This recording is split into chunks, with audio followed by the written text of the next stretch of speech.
আসসালামু আলাইকুম গাইস, আপনারা সবাই কেমন আছেন? আশা করি ভালো আছেন। আপনাদের দোয়ায় আমিও মোটামুটি আগের থেকে অনেক ভালো আছি। আপনারা অনেকে হয়তো জানেন, অনেকে হয়তো জানেন না যে আমি 9 দিন হসপিটালে ভর্তি ছিলাম। হসপিটাল থেকে আসার পরে চুলগুলা কাইটা ফেলা এখন নিজেরে দেখে নিজেরই হাসি পাইতেছে। আমি অসুস্থ থাকার কারণে টোলবাজে নতুন কোনো ভিডিও আসতেছে না। আজকে দেখা করতে যাচ্ছি টোলবাজে একবারে ফার্স্টে, মানে ওল্ড মেম্বার। আপনারা গেস করতে থাকুন যে ওল্ড মেম্বারটা কে হতে পারে। আমি বাসা থেকে বের হয়ে গেলাম, রিক্সা পাইনি, তার জন্য মানে হাঁটতে হাঁটতে তাড়াতাড়ি যাচ্ছি যে ও চলে আসছে। তো গাইস, দেখুন তো আপনারা চেনেন নাকি এই টোলবাজের ওল্ড মেম্বারটাকে? অনেকদিন পর দেখা ওর সাথে। আমি ঢাকায় আসার পরে ওদের সাথে দেখা হয় নাই। তারপরে আমরা মানে ঘোরার জন্য শীতলক্ষা নদীতে যাইয়া গইরা টইরা নৌকায় কইরা কিছু ছবি তুললাম। ছবি তুইলা তারপর বাসার দিকে যাচ্ছিলাম আর কি।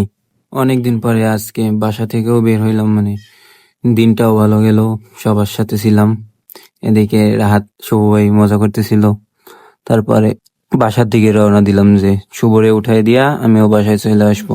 তো আজকের ব্লগ এই পর্যন্তই। দেখা হচ্ছে টোলবাজের নতুন ভিডিওতে, আমি সুস্থ হলেই খুব তাড়াতাড়ি। ধন্যবাদ, ভালো থাকবেন।